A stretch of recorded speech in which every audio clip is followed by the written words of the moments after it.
the passion. I was just amazed to see the level of balance between the ancient birds.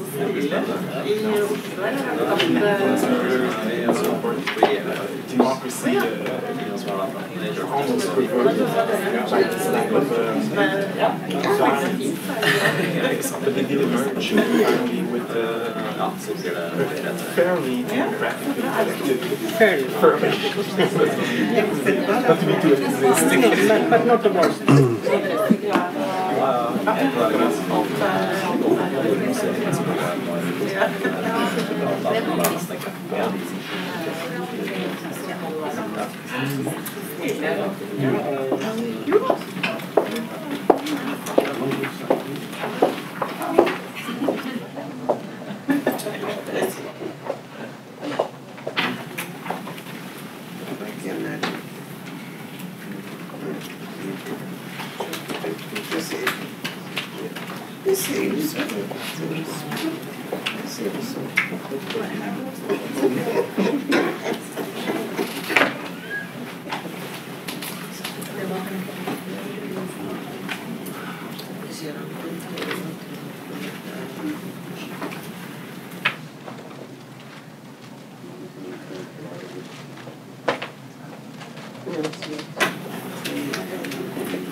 Ja, er det noe du trenger?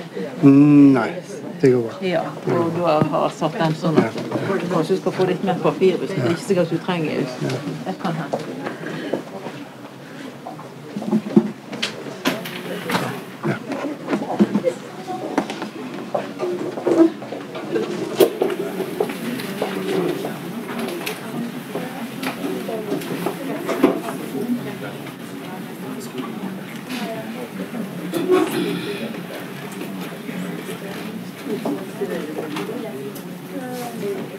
Oui. Hier, ça pour essayer de c'est pas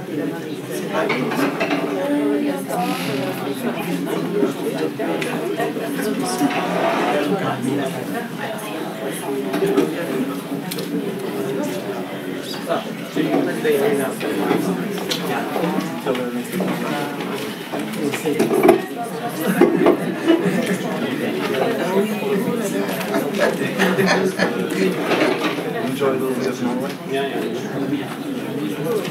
The weather holds like that.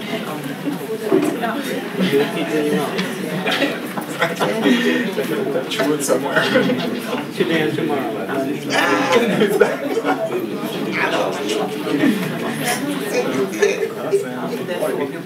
It's quite pleasant. The contrast between Maui and it's too warm. Even as I was leaving, it was starting to get warm. Moi, je pensais qu'il avait les cicatrices parce que je Doing the readings now pensais qu'il avait les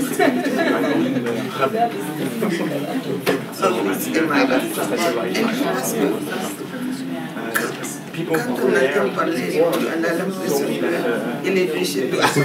Du får ringe meg hvis jeg tar feil. Jeg forstår det, men det ble voldsomt Ja.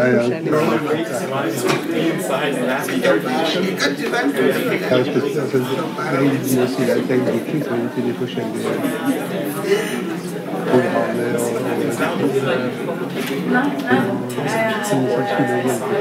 så har de noen ganger de forskjellige navn på far, noen ganger så har de ikke det. Han ble jo dobbelt. Ja, ikke sant. You can just sit on front here, and then this is where you can give your speech. For deg. Wait a minute. For deg.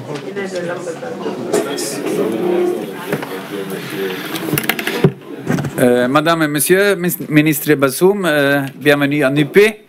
I'm so sorry, but my French is so poor that I will have to speak in English instead. The topic of today's speech is today's NUPI seminar is on the topic Niger at the heart of an unstable Sahel region, political, social and security challenges. During the last year, the world's attention has been increasingly turning towards the Sahel region. There are many reasons, I think, for this increased attention. One thing is the security challenge. In Niger, we have recently seen killings in coordinated suicide attacks on military barracks and the uranium mine.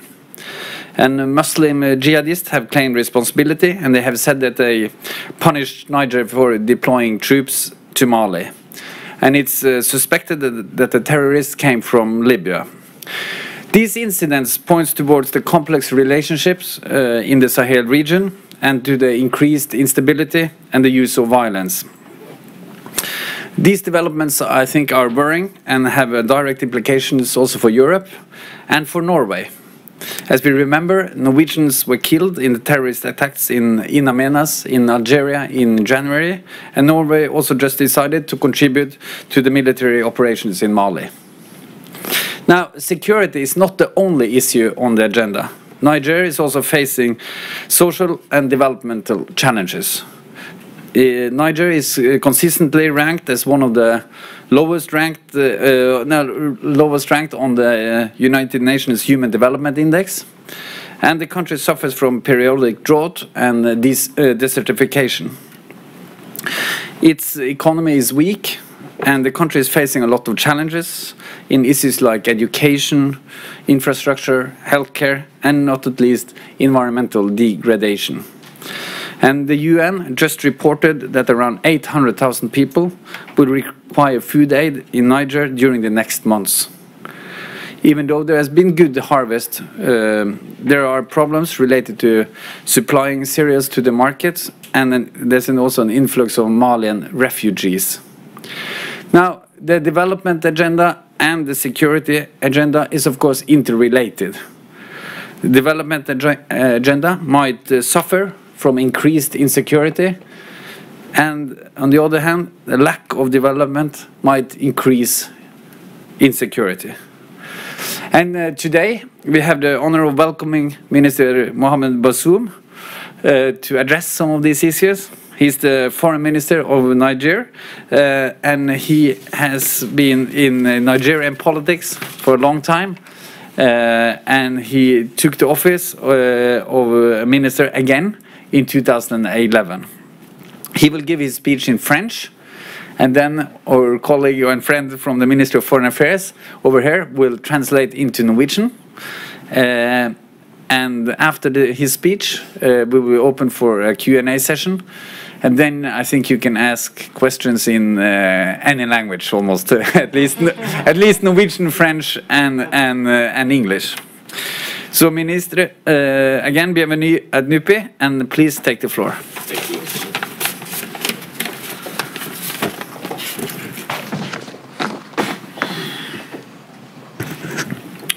Mesdames, Messieurs, bonjour.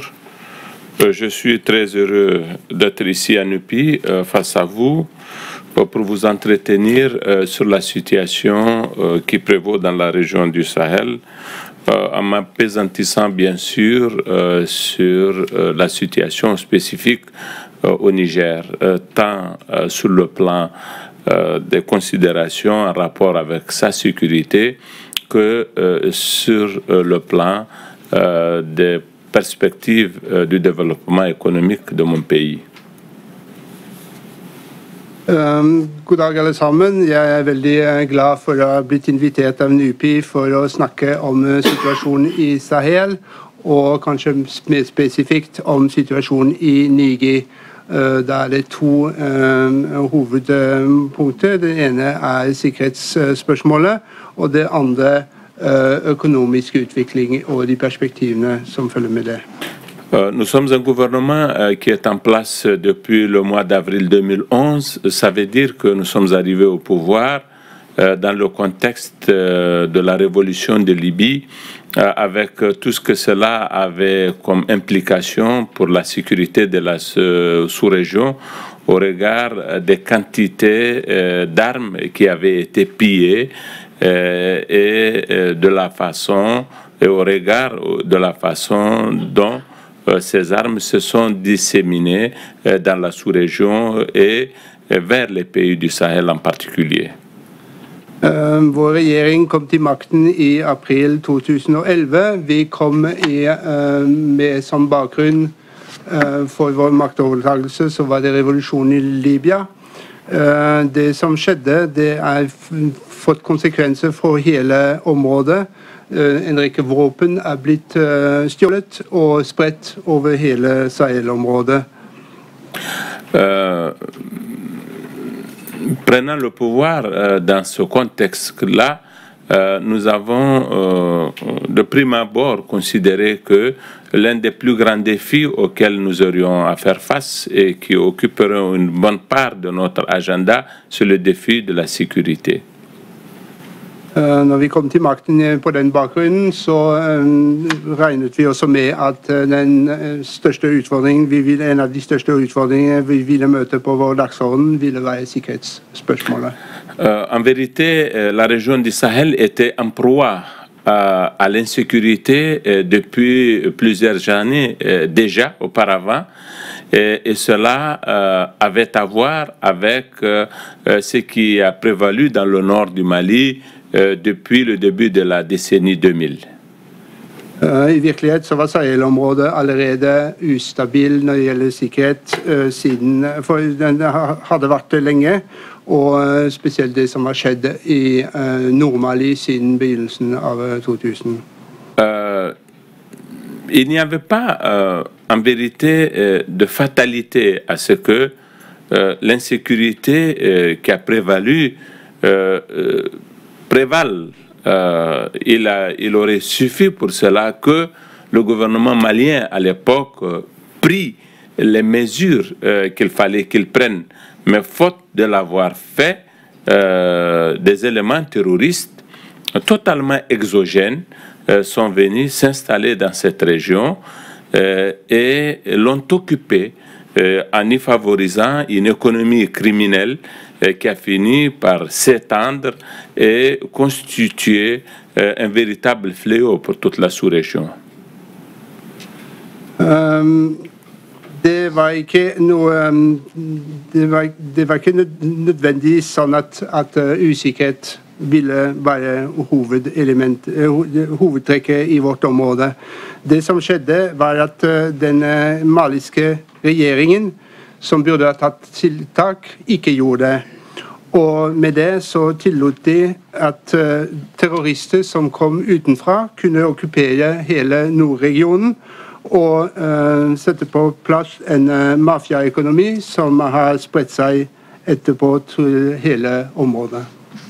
Le terrorisme islamiste n'est pas d'origine sahélienne. Il est né dans le contexte de la situation qui prévaut au Moyen-Orient.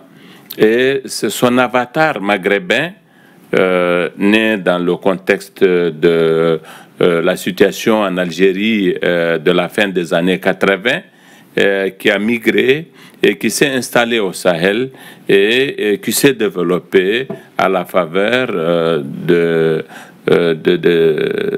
la façon dont le gouvernement malien n'avait pas géré cette situation-là. Islamistisk terror som vi har i Sahel kommer ikke derfra. Den kommer opprinnelig fra Midtøsten, og den har fått en variant som den som vi kjenner fra Nord-Afrika, og spesielt Algerie, hvor den fikk fotfeste på slutten av 80-tallet. Og derfra så har den vandret videre, eller spredt seg videre til Sahel-området, og den fikk utvikle seg fordi den ikke ble behandlet slik den burde ha vært det. Il y a deux choses qui expliquent que AQMI se soit installé dans le nord du Mali. Det er to grunner til at AQMI kunne få fotfeste i Nord-Mali. La première, c'est le contenu des accords de paix signés par le gouvernement malien avec les fronts de rébellion des années 90. Ces accords contenaient des clauses qui avaient imposé à l'État du Mali de retirer son armée de la région de Kidal et de confier la gestion de la sécurité dans cette zone aux anciens groupes rebelles intégrés dans l'armée malienne, mais qui n'ont jamais eu un comportement d'armée nationale, mais de milice de la région. Det første var at innholdet i fredsavtalen som ble inngått mellom den maliske regjeringen og opprørsfronten på slutten av 90-tallet, var at innholdet var at den maliske regjeringen skulle trekke tilbake sine væpnede styrker fra Kidal-området, og at sikkerheten skulle besørges av de tidligere opprørsgruppene som skulle integreres i den maliske hæren, noe som aldri i virkelighet skjedde. Så de oppførte seg mer som militser. La deuxième raison, c'est que lorsque les éléments du GSPC, le groupe pour la prédication, le groupe salafiste pour la prédication et le combat, ont été chassés d'Algérie, ils sont venus prendre pied dans les montagnes de Ziforas, dans le nord du Mali, et ont installé l'infrastructure de leur industrie de commerce de la drogue et ont aussi développé la pratique du kidnapping de ressortissants des pays occidentaux dans les pays environnants qu'ils gardaient dans les montagnes des Iforas et qu'ils échangeaient contre de fortes rançons. Vous avez donc là une économie criminelle qui s'est développée avec ces deux dimensions, le trafic de la drogue et tous les autres trafics d'une part, et la pratique de la vente contre rançon des otages occidentaux détenus dans le nord. Cette situation-là a favorisé la corruption dans l'ensemble du nord du Mali et tous les acteurs anciennement rebelles démobilisés qui sont devenus des représentants de l'État ou de ses démembrements ont tous été phagocytés par cette économie criminelle et c'est cela qui a fait que l'État malien se soit affaibli, que l'armée malienne se soit affaiblie et c'est cela qui explique les développements que nous avons connus au cours de l'année 2012 lorsqu'après la chute de Gaddafi, quelques éléments démobilisés de son armée originaire de Mali sont revenus pour créer le MNLA et vouloir occuper le reste du territoire malien.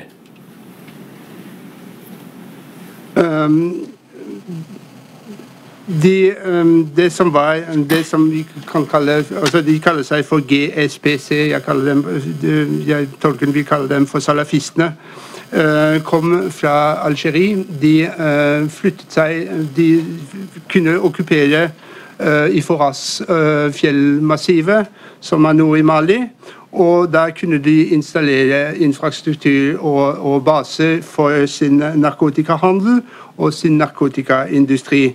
Dessuten så drev vi en annen aktivitet som er å kidnappe vestlige gisler i forskjellige nabostater og kreve løsepenger for dem. Så vi har fått nå en gruppe som lever av en slags mafiaøkonomi basert på narkotikahandel og handel med diverse andre veier, og også på kidnapping av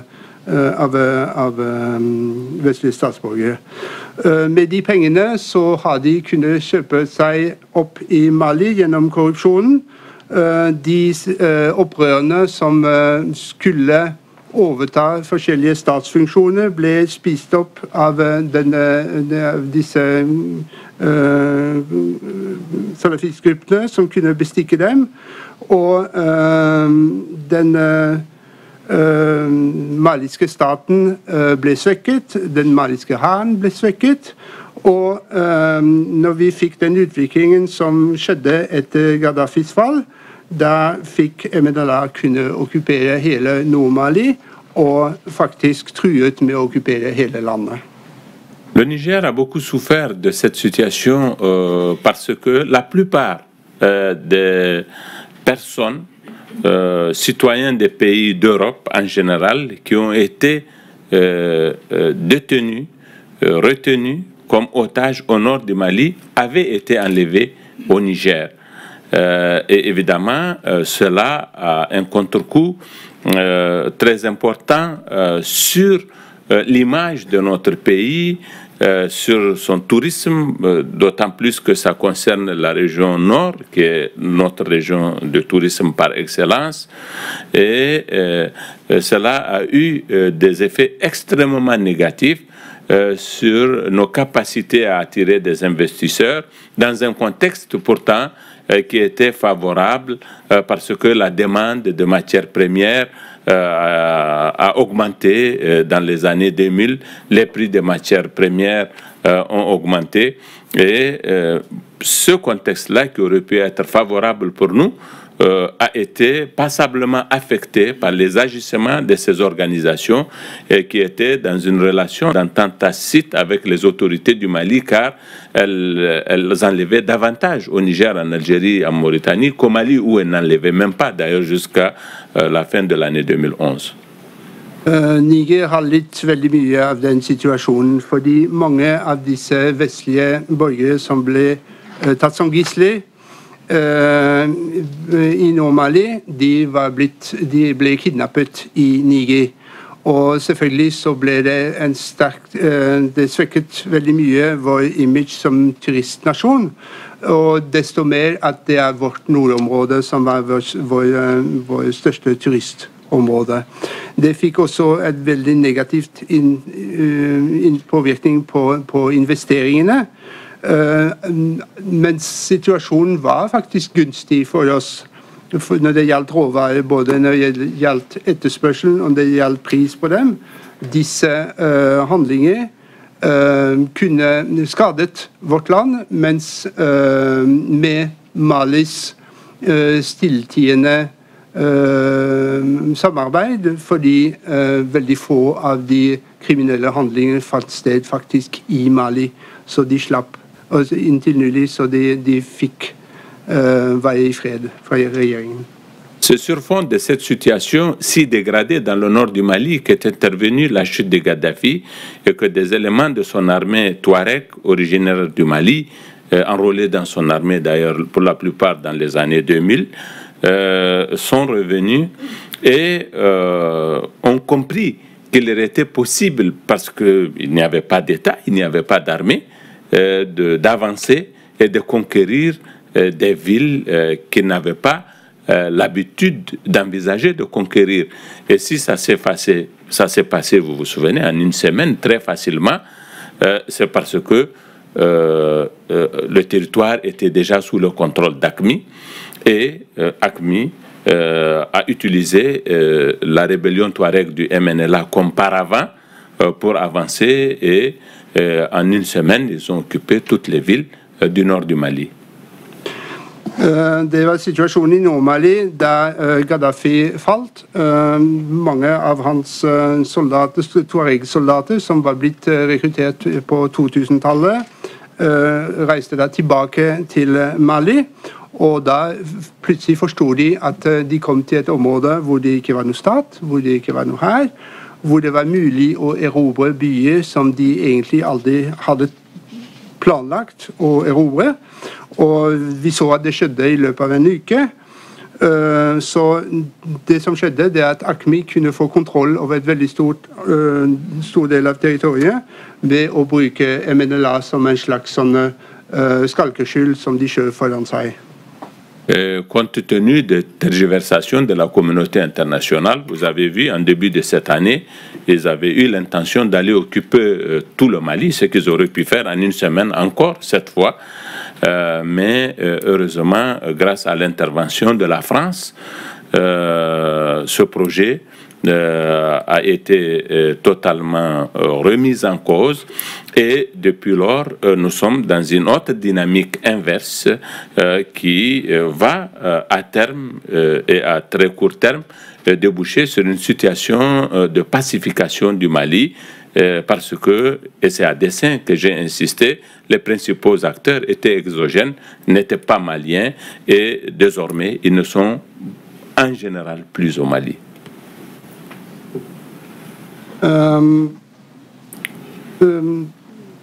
Vi så også at de planla faktisk en stund å okkupere hele landet. Og den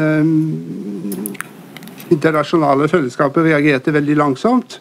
Gudskjelov så reagerte Frankrike veldig sterkt, og nå er vi kommet i en helt annen dynamikk som går motsatt vei, hvor vi er kommet til en situasjon hvor det går mot fred i Mali, spesielt fordi alle eksterne grupperinger som var med i denne konflikten, er nå reist sin vei. Cette menace que représentaient ces organisations terroristes qui ont occupé le nord du Mali a commandé au Niger qu'il détourne des fonds importants prévus pour des investissements dans les secteurs sociaux et leur réallocation pour la sécurité et pour leur réallocation dans le secteur de la défense nationale. Nous avons acquis des équipements nouveaux, parfois même des avions de guerre, malheureusement, des hélicoptères. Et voilà un peu le paradoxe d'une situation où un des pays les plus pauvres du monde est à investir pour se défendre contre des forces qui n'ont rien à voir avec son pays, mais cela avait été commandé par la situation telle qu'elle se posait concrètement. Den trusselen i Mali har fått, eller fra Mali har fått store ringvirkninger på Niger. I stedet for å kunne investere i sosiale infrastruktur eller sosiale goder som vi hadde tenkt det, så ble vi tvunget til å investere de samme beløpene på sikkerhetsområdet og også i militært utstyr. Vi måtte til og med kjøpe nye fly, nye kampfly, nye helikopter og driftsutgifter til Forsvaret. Og da kommer vi til den paradokset at et av de fattigste land i verden ser seg tvunget til å bruke penger på militærutstyr for å forsvare seg mot eksterne krefter som den ikke kan noe egentlig med. Et un malheur n'arrive jamais seul. En même temps que nous gérons les conséquences de la situation en Libye, qui est loin de s'être stabilisée aujourd'hui encore et qui reste une zone crise particulièrement inquiétante. Nous avons eu affaire à la situation au Mali et nous avons aussi à faire face à la situation au Nigeria, au sud-est de ce pays, qui est une zone très proche de notre pays et où nous avons à faire face à des défis supplémentaires de sécurité d'un autre genre, mais tout aussi inquiétants que ceux qui s'opposent à nous du côté du Mali et de la Libye. Så vi, i tillegg til situasjonen i Mali, vi har også en veldig bekymringsfull situasjon i Libya. I tillegg så i Libya. Nigeria.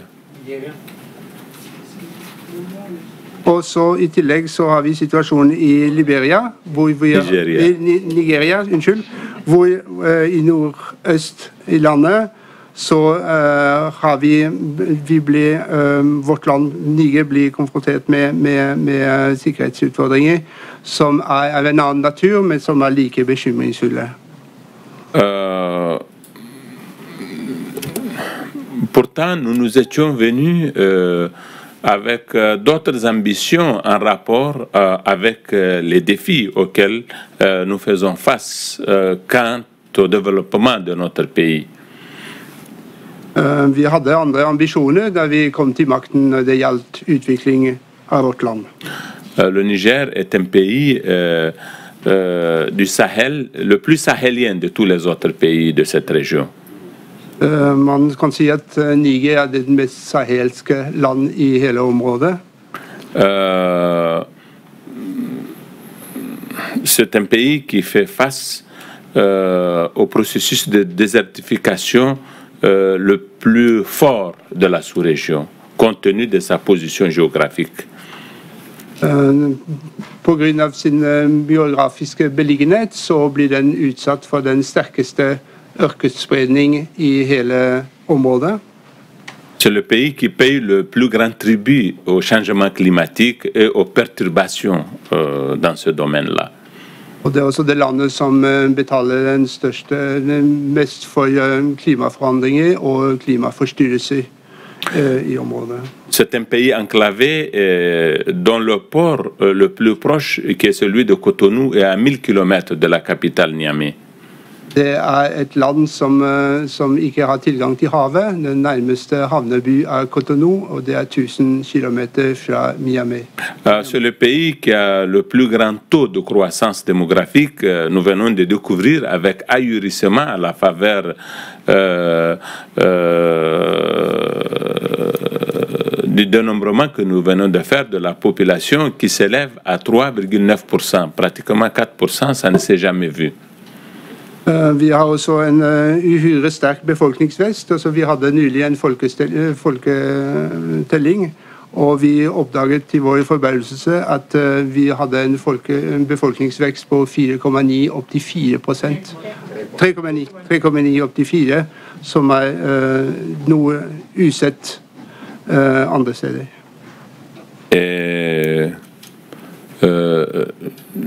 Avec un tel taux de croissance démographique, c'est des contingents pour le moment de 500 000 enfants chaque année qui ont besoin d'être inscrits à l'école. Med en slik befolkningsvekst så er det opp til kohorter på 500 000 barn som skal skolariseres, begynne på skolen hvert år. C'est ça qui explique les difficultés que nous avons à faire face à la nutrition de ces enfants-là. Og det forklarer også at vi har problemer med å brødfø alle disse barna. Et c'est ça aussi qui explique que les difficultés que nous avons à faire face à la nutrition, à l'alimentation, pardon, des populations de façon générale. Og selvfølgelig også de problemene og de utfordringer vi har når det gjelder å brødfø befolkningen som helhet. Mais nous avons abordé tout cela dans le cadre du programme que le président de la République, Issoufou, a mis en avant pendant la campagne électorale. Det var emner vi hadde tatt opp i det programmet som president Issoufou hadde lagt fram under valgkampen. Nous avons en particulier, le président Issoufou a en particulier mis l'accent sur ce que nous appelons l'initiative 3N, les Nigériens nourrissent les Nigériens, pour faire en sorte que nous utilisions tout le potentiel de ressources hydriques dont dispose notre pays afin de développer l'agriculture, de la moderniser, de la mécaniser, de l'organiser de façon que même lorsque il n'y ait pas assez de pluie au cours de la saison des pluies, nous puissions faire face aux besoins en alimentation des populations. Og derfor så har også vår president Issoufou lagt vekt på det programmet som vi kalte for 3N, som går på at befolkningen fra Niger skal skaffe mat til befolkningen fra Niger. Der må vi utnytte vannpotensialet som finnes i landet. Vi må utvikle jordbruket, vi må modernisere det, vi må mekanisere det, vi må organisere vareflyten på en annen måte, og vi må kunne håndtere situasjoner hvor nedbørsmengden blir for liten. Si nous sommes un pays dont le climat est aride, il n'en reste pas moins vrai que nous sommes un pays qui a un potentiel hydrique de surface et de sous-sol très important, et nous avons voulu mettre l'accent sur le levier des infrastructures énergétiques pour tracer pour esquisser des perspectives de développement de l'irrigation, à même de nous permettre de faire face justement aux défis de l'alimentation des populations. Vi et land med veldig tørr klima, men vi har veldig store vannressurser både under bakken, men også på overflaten. Og derfor det viktig at vi utvikler infrastruktur som vil tillate utvikling gjennom vanning, kunstig vanning for eksempel, som vil bidra til matforsyningsbalansen i landet. Le Niger est un pays qui a un grand potentiel minier et pétrolier et l'exploitation du secteur des mines passe par l'impératif du développement du chemin de fer, parce que le coût des facteurs en rapport avec le transport sont tels qu'aujourd'hui, nous ne sommes pas en mesure d'exploiter de façon rentable toutes nos disponibilités en termes de matières premières, que ce soit dans le domaine de l'agriculture ou que ce soit dans le domaine minier ou celui de l'élevage. Et la construction du chemin de fer que le président Issoufou a préconisé, dont il a pris l'initiative en rapport avec un certain nombre de pays de la région, va être une des solutions à certains des problèmes économiques qui se posent à notre pays. Vi har også et stort potensial når det gjelder mineralressurser og olje. For å utnytte disse naturressursene så trenger vi først og fremst en jernbane, fordi transportkostnadene alt for høye slik det i dag for å kunne rettferdiggjøre en utvinning av de mineralene. Men det vil også selvfølgelig få påvirkning på jordbruksproduktene og for dyreproduktene. Så jernbanebygging som vår president har lagt frem som en prioritet, som skal koordineres med andre land, og vil være en av løsningene på de mange problemene. En relation avec la Côte d'Ivoire, le Burkina Faso, le Bénin et le Togo, nous sommes en train de créer les conditions pour la réalisation de ce que nous appelons la boucle du Niger, le chemin de fer qui quitte Cotonou et s'arrête pour le moment à Parakou, qui est une ville du nord du Bénin. Nous voulons faire en sorte que ça continue jusqu'à Niamey et que de Niamey nous soyons reliés par le rail à Ouagadougou, puis à Abidjan. Un tronçon d'une certaine qualité existe déjà, mais le projet c'est de faire en sorte que nous ayons cette boucle. À partir de ce moment-là, nous pensons que nous créerions les conditions d'une amélioration sensible de l'économie du Niger, parce que justement nos produits peuvent être exportés et ils peuvent l'être dans des conditions qui leur permettent d'être compétitifs. I samarbeid med Elfenbenskysten, med Burkina Faso, med Benin og med Togo, så håper vi å kunne etablere noe som vi kaller for Nigerske sløyfen. Det finnes allerede et jernbanespor som går fra Cotonou til et sted som tolken ikke helt fikk med seg. Vi ønsker å... Parakou, ok. Takk skal du ha. Så skal den videre til... Vi ønsker å forlenge det til Niamey, fra Niamey til Ouagadougou, fra Ouagadougou til Abidjan, hvor det også allerede finnes et spor. Så ved å bygge den jernbanen så håper vi å samle betingelser som vil fremme en økonomisk vekst i Niger, og som vil tillate landet å eksportere sine produkter til en akseptabel pris. Que ce soit le développement des grandes infrastructures économiques, que ce soit le développement de l'agriculture et de l'élevage, ou la promotion de la sécurité ainsi que nous le faisons avec les résultats conséquents qui sont les nôtres. Nous avons besoin d'une gouvernance à la hauteur de l'ensemble de ces défis et cela passe par une autre approche de la promotion de l'école, la promotion de la santé et la création de conditions d'un meilleur vivre au Niger. Den utviklingen av store infrastrukturer, av jordbruk, av kvegdrift,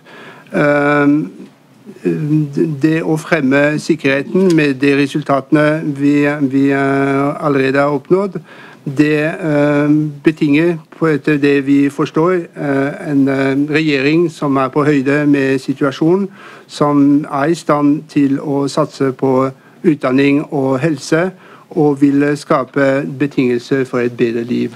Et en la matière, notre grand atout, c'est la qualité de notre système de démocratie, la qualité de notre système électoral, le consensus très fort autour du fonctionnement de nos institutions et notre volonté de procéder au changement indispensable. Et je crois que nous avons pris un cap qui nous permettra d'avancer en dépit des difficultés liées au contexte de sécurité internationale particulièrement négatif. Vi veldig stolt av kvaliteten på vår demokrati, på våre valgprosesser og på den enigheten som er internt i landet om våre demokratiske institusjoner. Vi har vist viljen til å forandre oss der hvor det var nødvendig å forandre oss, og vi har staket ut en vei som vi ønsker og som vi vil følge til tross for de internasjonale vanskeligheter som vi har møtt i det siste. Nous ne manquons pas d'atouts sur le plan économique. Nous serons un pays exportateur de pétrole. Ça va être à terme de quantités importantes. Nous sommes un pays dont les richesses minières sont nombreuses, variées, et le contexte que nous sommes en train de créer, qui consiste à nous doter d'infrastructures de transport conséquentes, qui consiste également à promouvoir une gouvernance vertueuse, fait du Niger un pays dont l'avenir, plaise à Dieu, et sera différent de la situation à laquelle il est confronté aujourd'hui. Vi er et land med store økonomiske fordeler. Vi er et land som kommer til å bli en betydelig oljeeksportør om en stund. Vi har også veldig store mineralressurser. De er veldig varierte. Og når vi først har fått på plass transportinfrastrukturer og i og med at vi har også et godt styresett, så er jeg sikker på at Nigers fremtid vil bli veldig forskjellig fra dagens situation. Cette même gouvernance a fait jusqu'à présent que, bien que abritant la communauté Touareg de loin la plus importante de la sous-région, nous n'avons pas de problème avec cette communauté, contrairement à d'autres pays de notre voisinage. C'est également cette même gouvernance qui nous a permis, nous pourtant qui sommes plus proches de la Libye, à faire en sorte que nous n'ayons pas les difficultés que nous avons vues au Mali. C'est la même gouvernance qui fait que, bien qu'étant très proche du nord-est du Nigeria, nous n'ayons pas de grandes difficultés de sécurité. C'est vrai que AQMI nous a frappé le 23 mai dernier à Agadez dans une de nos casernes et à Arlit dans la société de production d'uranium, mais je pense que les mesures que nous avons prises de façon générale sont de nature à nous mettre à l'abri des situations de ce genre-là. Et ma conviction à moi, c'est que ces terroristes, dans la mesure où ils ne sont pas au Niger, dans la mesure où ils n'ont pas pu prendre pied dans les montagnes de l'Aïr ainsi qu'ils l'avaient voulu, auront une action sur nous dont l'effet sera forcément limité. Mais malheureusement, le terrorisme, il suffit d'une seule action pour qu'on en garde le souvenir pendant très longtemps et qu'elle constitue un handicap en termes d'image au plan extérieur, surtout pour les investisseurs qui ont tendance à considérer que les pays du Sahel, du fait même des images qui sont renvoyées par les médias, sont des pays par essence, désormais, on va dire, instables et vis-à-vis desquels il faut se méfier. Det det samme gode styresettet som har gjort at Tuareg-befolkningen i Niger, som det største i området, vi har et problemfritt forhold til dem, i motsetning til våre naboer.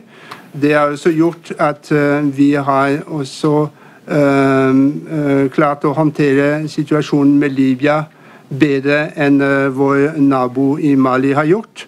Og vi har også klart å håndtere den situasjonen i Nordøst-Nigeria når det gjelder sikkerhet. Det riktig at AQMI 23. mai har kunnet angripe oss. Det har vært en kaserne som ble angrepet i Argeles, og en uranutvinningsområde i Arlit. Men vi tror at de tiltakene vi har tatt vil nå beskytte oss mot den type angrep. Vi har klart at oppnå at terroristene ikke fikk fotfeste i Niger, at de ikke fikk klort seg fast i Ahia-fjellet, som de har gjort det i Foras, og at å begrense deres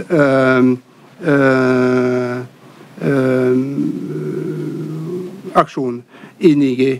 Men de har kunnet foreta enkelte terroraksjoner. Det noe som blir reprodusert i media, som blir lenge sittende fast i hukommelsen, og som skadelig for vår image. Det skadelig også når det gjelder investorene, som får et bilde gjennom media, et medieskapt bilde av Sahel-land som ustabile land, som man må passe seg for. Nous sommes dans une zone passablement perturbée, certes, mais nous tenons bon et nous sommes déterminés à tenir bon. Il suffit pour cela que toute la communauté internationale se mobilise de façon conséquente contre le fléau du terrorisme et le traite partout où il peut désormais avoir des sanctuaires. Vi lever i et område som ganske forstyrret av terroristaktiviteter, men vi holder ut. Vi fast bestemt på å holde ut, og det vi ønsker en internasjonal mobilisering mot terrorisme som vil behandle terrorbevegelser uansett hvor de måtte befinne seg på jorden, og hindre dem å klore seg fast i enkelte områder. Merci beaucoup de votre attention. Takk for oppmerksomheten.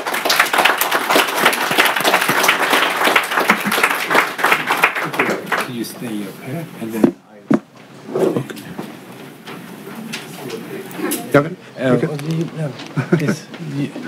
Okay, now we are ready to take some questions, and please indicate, present yourself, indicate your affiliation. But first, before I do that, let me just thank the Minister for a very nice presentation and introduction to some of the problems and opportunities also in the region.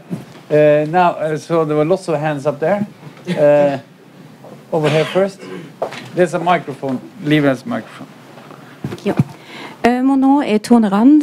Monsieur le ministre, merci pour votre présentation très intéressante de la situation dans la région. J'aimerais bien savoir quels sont vos points de vue sur le développement dans la région et surtout dans votre pays dans les 5 à 10 ans à venir. Et j'aimerais aussi savoir qui sont selon vous les acteurs les plus importants pour stabiliser la situation et pour jouer un rôle constructif en général. Je pense aux acteurs dans votre pays, dans la région, ainsi que la communauté internationale. Quel est le rôle que vous pensez que la France et éventuellement d'autres pays européens, ainsi que les institutions internationales comme l'Union européenne, l'ONU et l'Union d'Afrique peuvent jouer? Merci. Make it short. Ja, ok. Jeg ønsker å få en kommentar på det du tror om utviklingen i området om 5 til 10 års perspektiv, og også hvem er aktorene som kan bidra til å stabilisere situasjonen i området. Og Frankrike og andre EU-lands rolle, FN, EU, den afrikanske union og så videre. Oui, merci, Madame Rand. Quelles sont les perspectives de développement, j'imagine, économique dans les 5 à 10 ans à venir dans la sous-région? Vous savez, si nous ne devons nous en tenir qu'au Sahel, les problèmes sont réglés à partir de ce qui est en train de se passer au Mali. Når det gjelder perspektiv til økonomisk utvikling, antar jeg, fremover i området, hvis vi holder oss til Sahel, så anser jeg problemene som løst. Mais je vous ai expliqué que nous sommes très liés au Maghreb. Et le Maghreb, l'Afrique du Nord de façon générale, et les pays arabes encore plus largement, continue à être perturbée. Cette guerre qui se passe en Syrie, qui est redoutable et dont les effets sont encore mal évalués et même méconnus, peut avoir des incidences sur l'Afrique du Nord. La Libye reste un pays non encore stabilisé. Et pour cause. Tout cela fait que le terrorisme islamiste, dont la souche est ici, peut avoir quelques effets sur la région du Sahel. À part cet inconnu, c'est clair que l'Afrique, aujourd'hui, est dans une perspective de croissance très forte. Et les pays comme le Niger y contribueront de façon importante. Le Niger a connu un taux de croissance économique de 11% l'an passé et il en connaîtra un de 7% cette année. Et avec les perspectives que je vous ai décrites, la croissance va être une croissance à des chiffres à partir de 2015 pour longtemps. Donc laissez à nous-mêmes. Les perspectives dans les 5 à 10 ans sont celles-ci, mais elles peuvent être contrariées par le phénomène du terrorisme en rapport avec la situation dans le nord de l'Afrique et au Proche-Orient.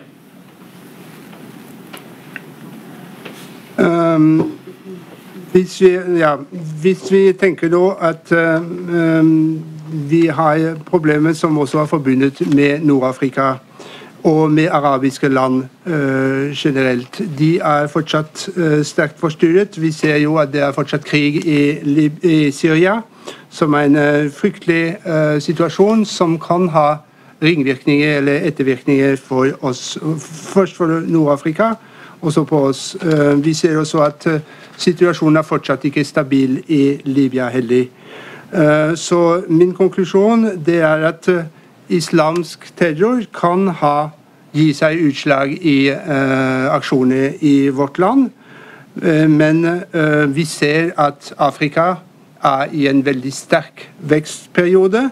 Jeg tror at Niger vil bidra til den veksten. I fjor hadde vi en vekst på 11%. I år så har vi en vekst som planlagt til 7%. Og vi forventer også et totallsvekst fra og med 2015, og som vil være lenge. Så hvis vi ser bort fra den trusselen som kom fra islams terror og fra den arabiske verden, så tror jeg det er den utviklingsperspektivet jeg ser for meg. Et sur les acteurs, tout le monde est aujourd'hui mobilisé pour stabiliser le Sahel. Hein. C'est comme, il y a comme un effet de mode. Tous les pays sont en train de développer une composante sécurité dans leur coopération avec les pays du Sahel. Et c'est tant mieux. Et c'est sans exception, que ce soit les grandes puissances comme les États-Unis, bien sûr, mais surtout la France au regard du travail remarquable qu'elle vient de faire et qu'elle va poursuivre, ou que ce soit d'autres pays comme le Japon qui consent des investissements importants dans la sécurité au Sahel, que ce soit même la Norvège, qui est très dynamique et qui est prête aussi à contribuer dans la stabilisation du Sahel, ou que ce soit les organisations internationales que sont l'ONU, l'Union africaine, l'Union européenne. Tout le monde aujourd'hui est en train de travailler et il y a de plus en plus une coordination et ça fait du bien. Når det gjelder sikkerhet, andre aktørers bidrag til sikkerhet, jeg tror at alle i verden nå, det er nesten, vi kunne nesten snakke om en mote.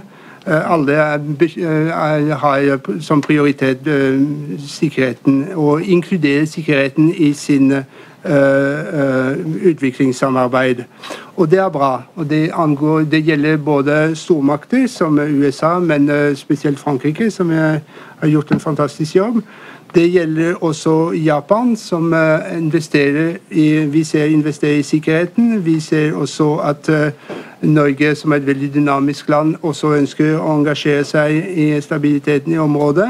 Det gjelder også internasjonale organer, FN, den afrikanske union, den europeiske union, som alle arbeider mer og kanskje også bedre koordinert mot det målet. Okay, thank you. I think since we have the translation, so we should keep the questions short. And then also maybe some of the answers short, because there's lots of interest here. So, and is it okay if I collect 2 questions? Okay. So first, Francesco Strazzari is one of our staff. Monsieur le ministre, merci beaucoup pour votre contribution éclairante. J'ai 2 questions très petites à vous poser. La première, c'est que dans le nord du Niger, bon, entre la Libye et le Mali, il y a 2000 km plus ou moins de désert. C'est plus ou moins le même que la Norvège. Alors, comme il y a eu des combats là jusqu'en 2009, est-ce que vous pouvez éclairer, articuler un peu plus quand vous dites qu'il n'y a pas aucun problème dans le Niger, parce que ça a été une région, un territoire interdit pour les chercheurs, par exemple, en raison de sécurité. Alors, ce que vous voulez demander, c'est s'il est possible dans le futur de se rendre à faire de la recherche, par exemple, au sujet de la stabilité régionale dans cette région-là. Bon, merci. Ja, så det spørsmålet går på sikkerheten i Nord-Niger. Det er 2000 km med ørken mellom Mali og Libya. Og det har vært kamphandlinger der inntil 2009. Det har vært et område som var stengt for forskere, blant annet. Så spørsmålet er når vil det bli mulig for forskere eller andre til å reise dit nå? Eller når? Oui, j'ai expliqué que du fait de l'existence des bases pour AQMI dans le nord du Mali et qu'il leur arrive de temps en temps de venir enlever des citoyens des pays européens au Niger pour les garder au Mali et les échanger contre des rançons, cela a fait que le Niger a été considéré comme un pays qui n'est pas sûr. Tant qu'il prévaudra dans la région des résidus de terrorisme, s'ils ont un sanctuaire, ils peuvent être dangereux. S'ils n'en ont pas, ils ne peuvent pas être dangereux. Et il faut éviter qu'ils en aient un en Libye. C'est ça le sens de mon propos. S'il devait avoir un sanctuaire, par exemple dans le sud libyen, oui, il va être difficile que vous alliez au Niger faire des recherches dans le nord. Parce que s'il y a 2 ans qu'un Européen a été victime d'une façon ou d'une autre, c'est suffisant pour que vous n'alliez pas. C'est ça toute la difficulté de nos pays, et c'est ça aussi, c'est en cela qu'il est nécessaire que nous ayons une mobilisation qui empêche que dans cette région, il y ait un sanctuaire pour les terroristes. C'était tout le sens de mon propos. Au Niger, il n'y en a pas. Au Mali, il n'y en aura plus. Il faut souhaiter qu'il n'y en ait pas ailleurs également. Når det gjelder AQMI har hatt base i Nord-Mali som de har gått fra for å kidnappe vestlige gisler i Niger. Og derfor så ble Niger betraktet som usikker.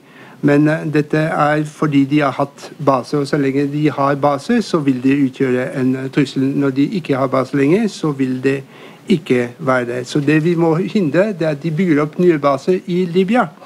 Fordi hvis de klarer det, så i Niger har de ikke base, i Mali har de mistet sine baser. Hvis de klarer å bygge base i Libya, og de kidnapper en vestlig representant i borger i Nord-Niger, så vil det henge i 2 år til at vi er et usikkert land.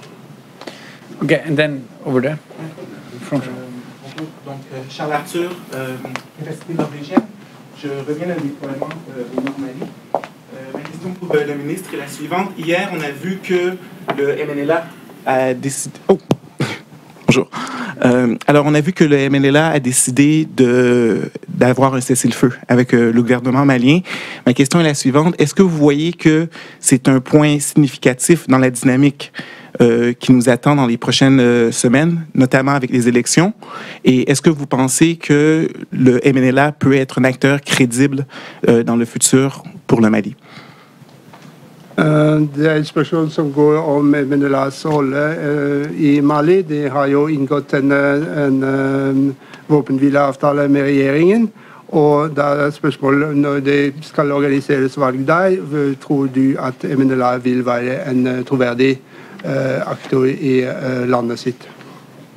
Oui, tout à fait. D'abord, il faut saluer le cessez-le-feu qui a été signé. Et il faut tout à fait croire qu'il s'agit d'une dynamique significative qui va changer l'avenir des choses au Mali. Le MNLA, en cela, en signant cet accord, prend acte du rapport de force désormais à l'œuvre au Mali. Et moi, j'ai toujours considéré que le MNLA n'était pas un acteur important au Mali. On l'a vu pendant la guerre. Il n'a jamais représenté une force militaire conséquente. Il a été un peu le faux-nez dont s'étaient servi les organisations terroristes qui, elles, étaient fortes militairement et dangereuses, vraiment, quant à leur capacité. Et le MNLA, sociologiquement, est un groupe minoritaire dans le nord du Mali de façon générale, mais même au sein de la communauté Touareg. Il n'y a pas de doute là-dessus. Et la signature de l'accord d'hier est un acte de réalisme de la part du MNLA. Moi, je considère que ces mouvements irrédentistes dans cette partie de nos pays sont terminés depuis longtemps. C'est seulement l'existence d'AQMI qui a pu entretenir de façon artificielle cette situation qui était davantage symptomatique de la faillite de l'État malien que l'expression d'une réalité irrédentiste majeure Donc, moi, je pense que les problèmes sont en voie de règlement au Mali et c'est entre Maliens que ça va se faire. Quand vous parcourez la cordillère, vous voyez l'insistance sur le Mali des deux parties. Je crois que ça, c'est un bon signe, vraiment. Den våpenhvileavtalen som ble undertegnet er veldig bra, og jeg tror den vil bringe en dynamikk som vil forandre situasjonen i Mali. MNLA har undertegnet avtalen, og det betyr at de må godkjenne styrkeforholdet som finnes nå. De har aldri vært viktige i krigsinnsatsen. De har liten militær kapasitet, men de har vært en slags løsnese som terroristene har skjøvet foran seg. Vi mener at selv blant de er en minoritetsgruppe, og selv blant tuaregene mener vi at de ikke har noe særlig base. Å undertegne den avtalen var rett og slett en form for realisme. Vi mener at den type bevegelse er egentlig historisk utspilt sin rolle. Den fikk kunstig andedrett av ACMI, som holdt dem i live utover den tiden sin, men de er mer et symptom for hvor forfallen den maliske stat var, enn for en reell vilje til uavhengighet fra separatisme fra landet. Så jeg tror at det problemet er på vei til å finne en løsning gjennom den avtalen, og hvis du leser den, så ser du at det er først og fremst maliere som snakker med maliere, og det er for meg et veldig godt tegn. Okay, I'm sorry, we are running out of time. We are already 5 minutes late. I would just like to thank you so much for giving. So we cannot take any more questions, although I see lots of hands. I apologize for that. So it's nice that you're interested, and please, you can probably find some other outlet for addressing the questions. Now, I would just like to thank the Minister for giving 1 hour of his time to come here to present some of the challenges and to discuss some of the issues. I was struck, it was interesting to hear your rather optimistic outlook, and this is a nice contrast to some of the other discussions that are going on. So I would like to thank you for this and for sharing your thoughts and reflections. I would also thank the interpreter for providing kind of smooth translation and efficient conversation. And in addition, I would like to thank you all for coming here. Thank you so much. Okay, thank you.